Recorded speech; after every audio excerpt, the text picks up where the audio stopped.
Bonjour à tous et merci d'avoir choisi Planète France Info. Aujourd'hui, nous allons nous pencher sur l'un des plus grands scandales de 2019, l'affaire Epstein. Au fil de ce reportage, nous verrons où et quand l'histoire de Jeffrey Epstein a commencé. Nous vous révélerons comment, à travers un réseau de milliardaires de la Jet Set, Epstein est devenu le plus grand délinquant sexuel américain et international de notre monde. Un reportage de Planète France Info, en quête de vérité, pour vous. Jeffrey Epstein. Le millionnaire Jeffrey Edward Epstein est né le 20 janvier 1953 à Brooklyn, dans l'État de New York. Après une brève carrière d'enseignement dans les mathématiques et la physique dans une école privée, il décide alors de se lancer au sein de la finance avec la banque Bear Stearns, puis à son compte. Faisant fortune, il devint vite une personnalité mondaine, développant un cercle de relations au sein de l'élite américaine tel que l'ancien président Bill Clinton, mais aussi au niveau international avec le prince Andrew et la famille royale britannique. Mais nous y reviendrons plus tard.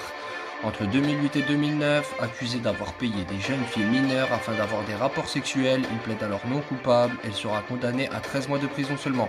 On pense alors que tout est fini, oui, mais l'affaire ne s'arrêtera pas là.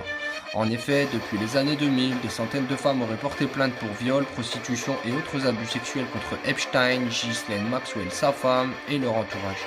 Selon la justice américaine, qui aurait saisi l'ensemble de ses biens, sa fortune s'élevait à l'époque à 577 millions de dollars, dont 56 millions en liquide. Il possédait ainsi 2 îles aux Caraïbes d'une valeur de 80 millions de dollars, un ranch au Nouveau-Mexique, 17 millions, une propriété en Floride, une maison de 7 étages à Manhattan, 56 millions de dollars, et un immeuble à Paris, avenue Foch, 8,7 millions. On y trouve aussi 194 millions d'investissements non détaillés, ainsi que sa collection d'art et d'antiquités. Une fortune colossale, dont il ne se doutait pas qu'il ne reverrait jamais.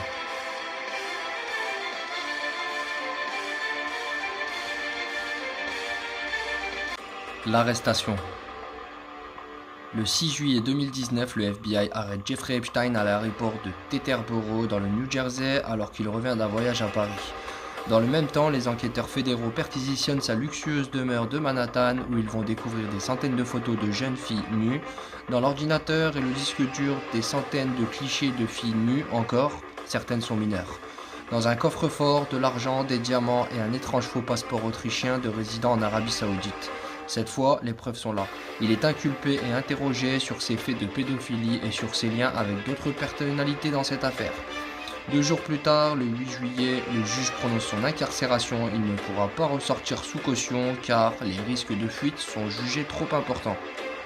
Arrêté, inculpé et incarcéré, il risque une peine de 45 ans de prison et comprend qu'il n'en ressortira pas.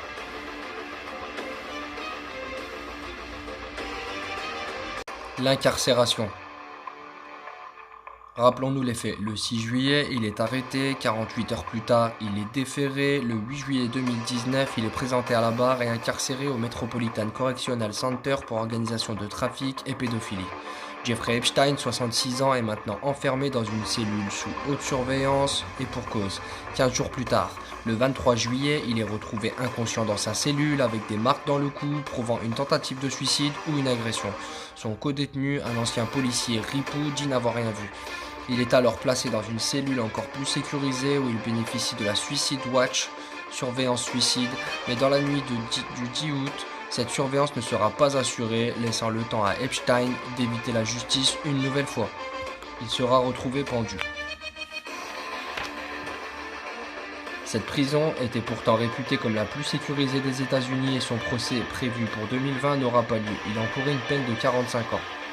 Une enquête est alors lancée sur les employés de la prison étant chargés de sa surveillance renforcée. Pour éviter justement ce type de scénario et permettre à la justice de prononcer son jugement, les 2 gardiens de la prison chargés de la surveillance de la cellule la nuit de sa mort sont inculpés pour avoir falsifié des documents prouvant qu'ils avaient bien réalisé leur ronde alors que c'était faux. Selon leur deuxième déclaration, ils se seraient endormis et auraient même oublié d'enregistrer une partie de la soirée avec les caméras de la prison. Les 2 gardiens encourent une peine de prison de 5 ans ferme chacun pour avoir failli à leur mission. Le directeur de l'administration pénitentiaire a été licencié et arrêté.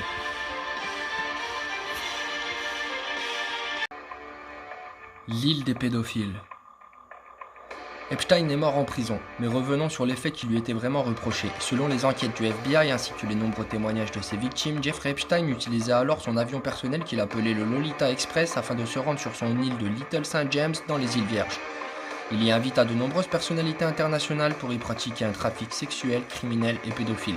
Selon les registres de vol, il s'y rendait plusieurs fois par mois, accompagné de centaines de jeunes filles, certaines n'ayant à peine que 12 ans, et selon la procureure en charge de ce dossier, accompagné par ses amis les plus proches qui seraient entre autres l'ancien président Bill Clinton, à qui on reprocherait d'y être allé 26 fois en un mois, et des centaines de fois au cours des 15 dernières années.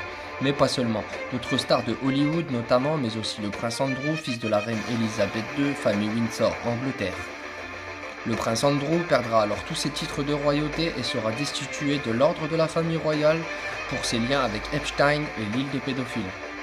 De nombreuses personnalités sont alors traquées, arrêtées et écoutées sur cette affaire horrible d'esclavage sexuel. Les procès sont en cours. Mais l'histoire ne s'arrêtera pas là. Dans son ranch du Nouveau-Mexique, il aurait tenté d'engrosser une dizaine de femmes afin, je cite, de perpétuer sa lignée.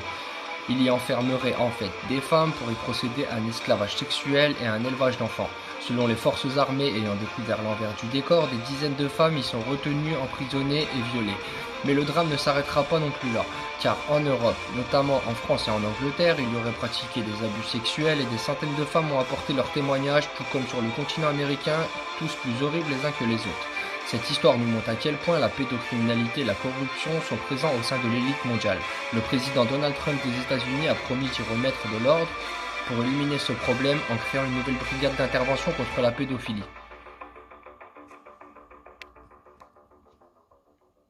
Merci à vous d'avoir suivi ce reportage. Jeffrey Epstein, l'affaire du siècle. C'était Planète France Info pour vous.